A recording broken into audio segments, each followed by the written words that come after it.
Okay, so this is Eschatos. It's a shoot 'em up, but unlike most games in the genre, it's mostly not auto-scrolling, but instead it advances when you kill all enemies in a wave, then it instantly spawns the next wave. And we can just get started with this in the speedrun mode, which is called Time Attack. And let's give it a short countdown. 3. Oh, I have to reach so far to hit this fucking button. Okay, 3, 2, 1, go! That was a struggle. Anyway, right where the next round ended, we are starting by taking a walk in the city. This is a bit of a tutorial here at the start. We got some slow enemies spawning sparsely, but you can already see as soon as we've killed all the enemies, the next ones will start spawning. At the center of the screen, we see what's called the bonus timer. In this game mode, there's in-game time and this bonus timer right there above my ship right now. This is your lives. If this reaches 0, you game over. Hopefully that won't happen, but the in-game timer is there because this mode doesn't have normal lives. It instead uses this timer, which you get a penalty on when you die and some bonuses when you kill a lot of enemies.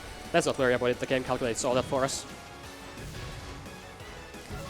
We got 3 weapons in this game, which you can see on the poster on the left as well. A straight shot right here, a wide shot which we used earlier, which is wide coverage but short range, and shield. And out of these 3, the shield is most powerful, but also riskiest to use, as you have to hit enemies in point blank range to deal damage with it. Like right there. If we did that just a bit wrong, we would be dead right now from the hitboxes of those enemies. Shield does remove any bullets, but it does not make you invulnerable. You can still get hit by enemy hitboxes and bullets that go through the shield, which there are a couple of. Or you can get hit from the side like that if the enemy spawn in a bad random height like those did. Didn't get hit by that kind while he spawned, very good. Got a bit close. Dying on the first stage is actually pretty okay. There's a dynamic difficulty system in this game. Every time you die, the bullets get slightly slower, the patterns get a bit easier. If you go a long time without dying, then it will get harder.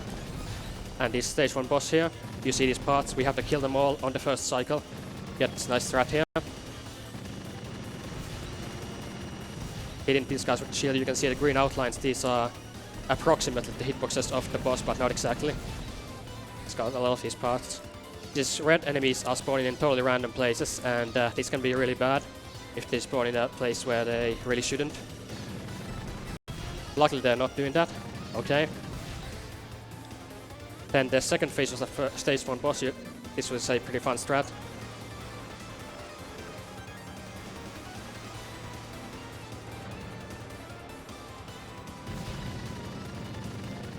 You just hit him with the shield, and your shield blocks all his bullets while you damage him for very high damage.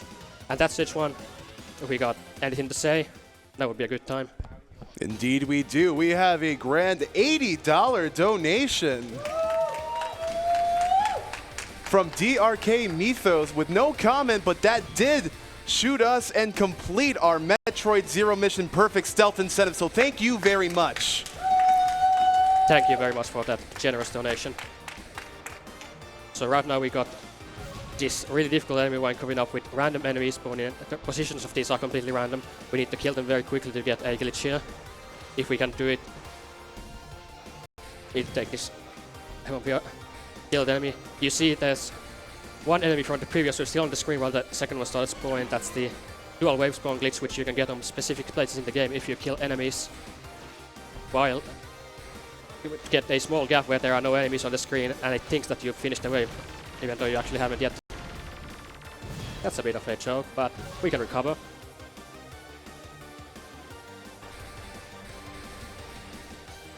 And there are these, what we call F-bombs in the game, these blue items with an F on them. We'll be using one of them on the wave coming after this. You see that carrier drop that. We'll be leaving it floating in the air and finishing the next wave with it. These F-bombs deal a small amount of damage to every single enemy on the screen, which for weaker enemies kill them in one shot, like that. And they can also hit enemies that are not yet damageable by your normal weapons. If we do not have the F-bomb on that wave, it would take a very long time to kill them. Then we got the speed boss where we have a really dangerous strat. This is, by the way, not safe at all.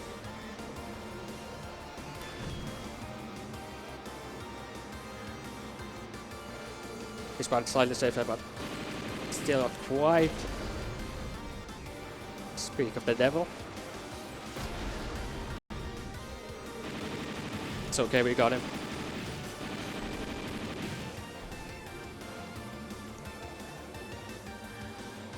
Now then, the second half of stage 2. We'll be starting by getting randomly spawning enemies here at the top. So we want to kind of change them around with my shield, kill them as soon as they spawn. They spawn pretty far apart there. Kill those with the shield. Then we got a bunch of rockets from the top, which we ideally will kill all of.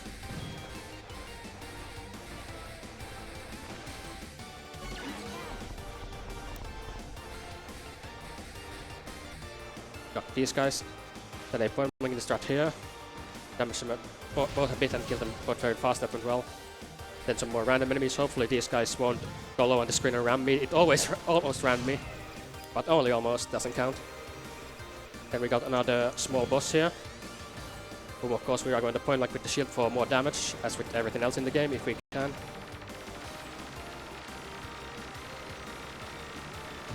And that's stage 2 done.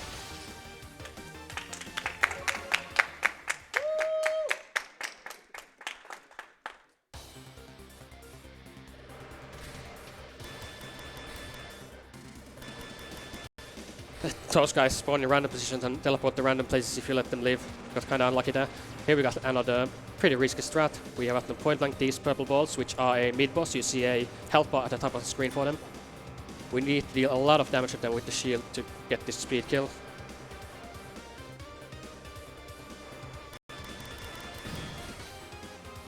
We'll see. This is a bit dangerous. Got it, thanks. Lost a bit of damage there, so it got a bit closer than it should have been, but it went fine. Then we're gonna finish this wave with Death Bomb. One enemy, just a split second too early on the Death Bomb. Then upcoming, we got everyone's favorite section if you like vegetables. We got these purple eggplants, which are completely random. And the bananas, which are also completely random and have huge hitboxes. The purple ones only have a hitbox where they glow. The bananas have a hitbox everywhere. And they also block your shots, so if enemies are hiding behind them, you are fucked in more ways than one. These guys spawn in random places. These also are random teleporters. Went really well. They can spawn in very bad places, or you could have these bananas getting in the way, which could be extremely painful, but this is a super good stage 3 so far. Then we got more of these purple ball mid-bosses coming up after this wave. Again, they will have a health bar at the top of the screen, and we will be doing a somewhat dangerous speed kill strat.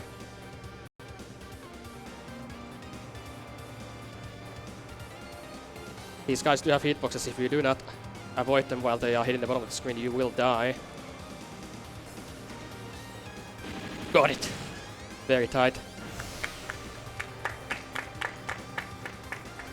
Then we'll just be killing the last here. In this phase, they lose the collision hitboxes, so you can just sit over them, hit them with the shield. The F-bombs carriers in this game spawn on a regular cycle every 20 seconds for most of the game. It's not something you can change, like here. We were able to finish that wave faster with that. That doesn't lose that much since we didn't kill the enemies any slower due to that death. And now's a good time to explain another aspect of the F-bombs, which is that while you can't change when they're gonna show up, aside from having a better run or a worse run, taking more time in the static cycle, you can release them later by shooting the enemy that brings them later, or shooting him earlier. With that enemy that we just picked up this F-bomb from, we shot him quite late. Ideally, I wouldn't have grabbed the F-bomb early, but it's not that big of a deal.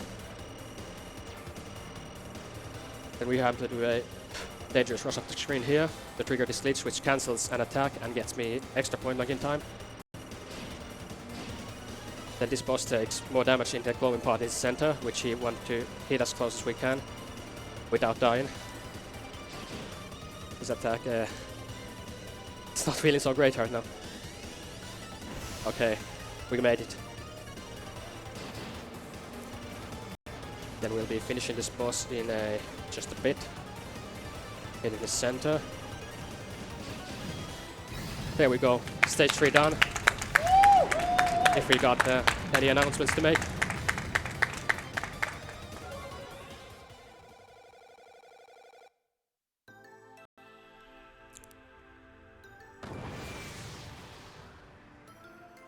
Then stage 4 with the awesome music. It's gonna open with this wave where the enemies are going to spawn on the opposite side to where you are wave by wave. And this is a pretty dangerous one. It's also heavily affected by the dynamic difficulty system, so you can't really memorize it since the bullet speeds, the enemy speeds, will be slightly different depending on where you are in the dynamic difficulty system at this point.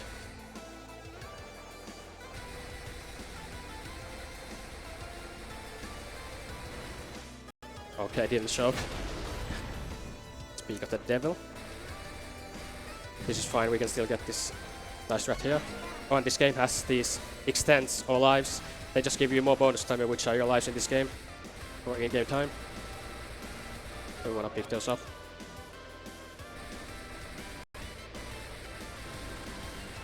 Got that. Then we got a cool strat here where the camera will transition, but we actually gain control of our ship during the cutscene. And to kill these enemies before they have fully spawned. This saves a lot of time.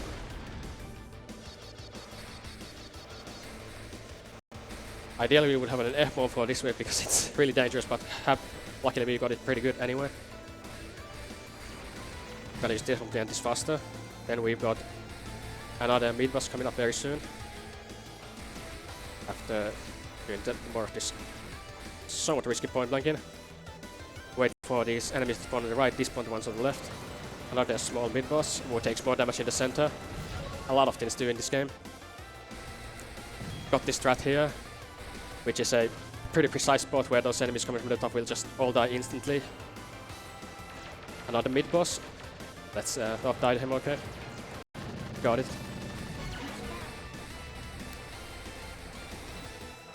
Moved to the right just a bit too early there, but still got it. Another mid-boss. This time the twins.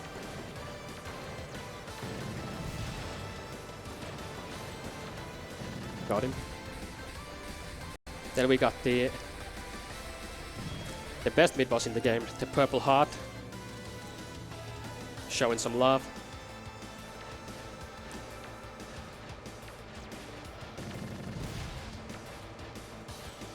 We'll be hitting him with the shield point blank when he comes into range, which we can't be too close or we will die. Then we got a homage to Space Invaders coming up, which is the hardest section in the game. You see there's Space Invaders and red UFOs behind them. The red UFOs are the real target, because when they explode you see the enemies around them also explode with them. But their movement is totally random, it can't be controlled. They can go hide behind the Space Invaders, they can do all kinds of bad shit. And it gets worse. See those bullets coming from behind me, from those glowing blue things that explode? That is pretty bad when you also have to be looking at the very top of the screen to track the movement of these red UFOs and focus your fire on them at the same time. Right now it's going pretty well, but this can go really bad really quick. Still going well, very close. Made a bit of mistake with the shield, activated just a split second too late. Okay, that went pretty well. Only one death in that section and a pretty good time, more importantly. Then we got the stage 4 boss. If you remember the stage 1 boss with many parts, this guy's pretty similar. We'll be wanting to kill his parts in the first cycle, all of them if we can, which is very tight. Starts out easy, but the hard part is at the very end. When he starts turning to the other side in this angle, then we'll have to try to get this.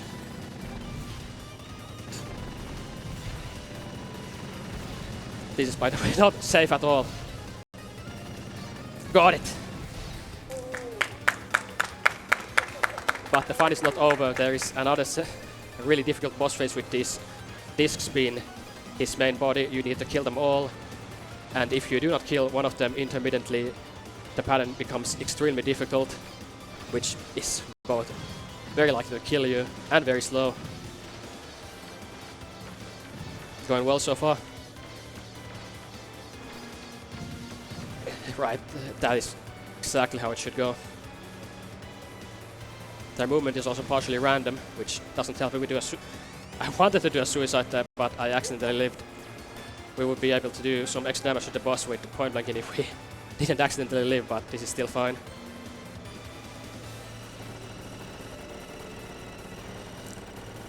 Then this attack is pretty much how it looks. It is aimed randomly. And that's stage 4 done. If we got any donations, that would be a great time.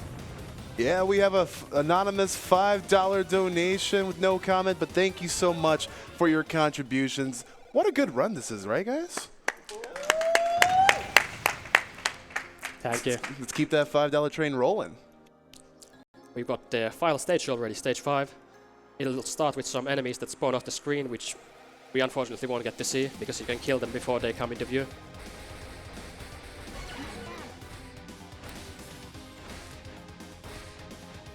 Then waiting for these enemies, we're gonna do a suicide here, due to where the dynamic difficulty is. If these guys are firing bullets, that's my cue that the dynamic difficulty is at that point high enough that if I don't suicide, I actually lose time due to having to dodge those bullets, which will make killing these enemies a lot slower.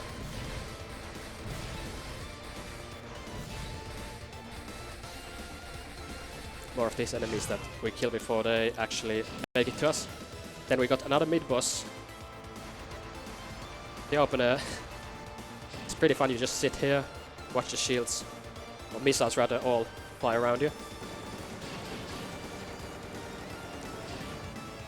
Get some shield point blanking, try not to die. Let's not die on these. Okay, these are pretty large hitboxes.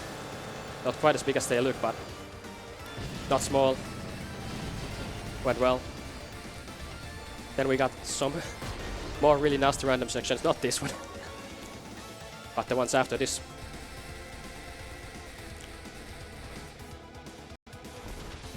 We got more of these teleporters that we saw in stage 3. They spawn in a random place, teleport into a random place. Got them all. Very good. Looks very easy when it goes well, but it can go extremely bad.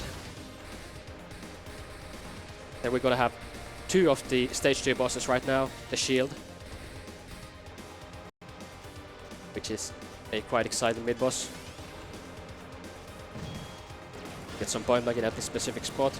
Do not die. Point blank again. This is pretty risky spot here. Go tap just a bit to push back into him while the bullets are pushing us back, but without pushing too far, which would get us killed.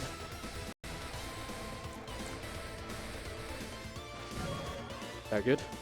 Now we got this very random wave, which we will ideally want to use an F-bomb on, because killing all these guys, once it gets harder, will be...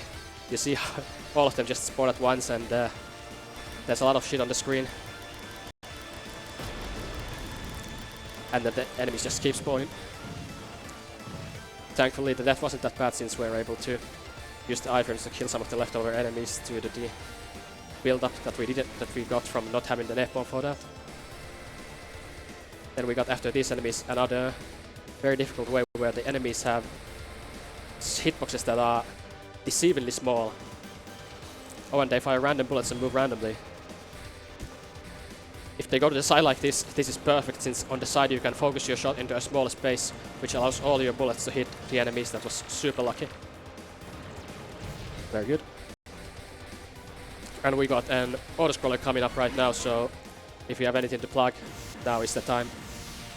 We have a whole bunch of things to plug and a whole bunch of incentives for you guys to donate for while we're benefiting Save the Children. Again, a minimum of $25 cumulative donation throughout the entire week makes you eligible to enter to win a whole bunch of things. Prizes, games, even our bundles from ViewSonic and Retro Tink. So again, if you guys want to see a detailed list of all the prizes that we have to offer throughout the week, head on over to prizes.esamarathon.com.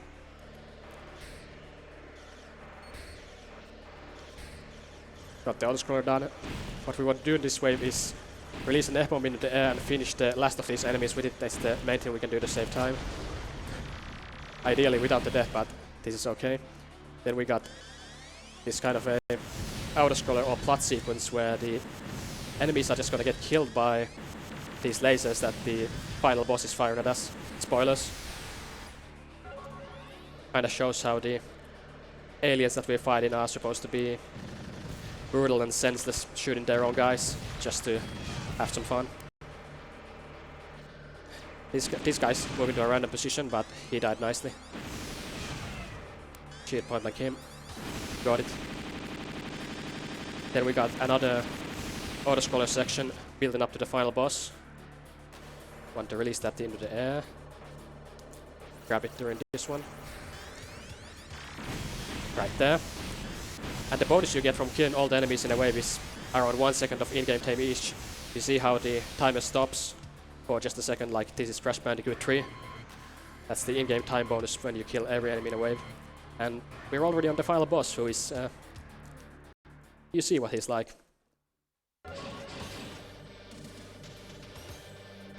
Starts with this random attack that we hopefully won't die to. And we also want to keep shooting near his center, because near the sides he doesn't take as much damage. We're gonna leave the Death Bomb carrier there since it might not help us that much. His attack is also completely random, it can wall you like it's doing right now. Shield point like him. Get out of the way. Dangerous, but we got this point blank.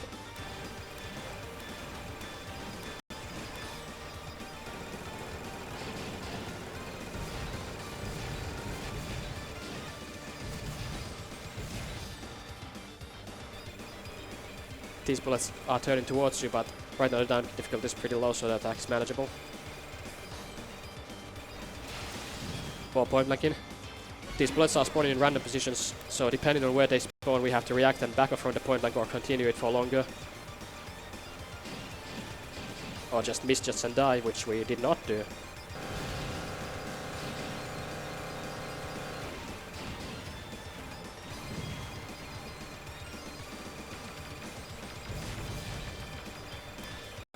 We want to do a suicide at the end of this attack. For some extra damage on the boss right here, on the laser. Very good. Without the suicide we wouldn't be able to get all this damage in. Then another suicide. If we didn't do this suicide we would have to spin around him, which takes forever. And we got a pretty nasty attack here, and the lead up to the actual final boss.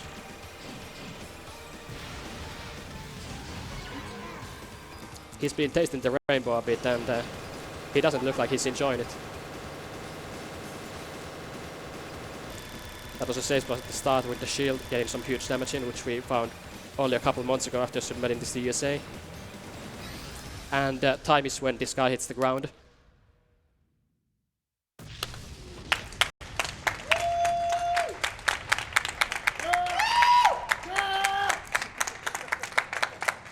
That was a pretty solid final boss. And now we see what the in-game time in this game does to you. It tracks the real time in the top right corner for each area split, and then his bonus time here at the top, 643, which are your lives. That's it's a few lives. We're not in danger of game overing.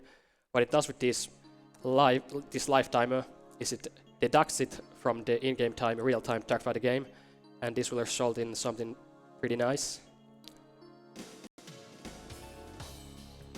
9:39.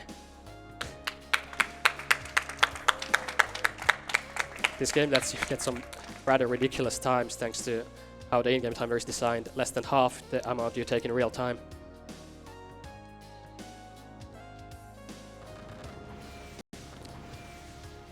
Anyway, did you guys like the run?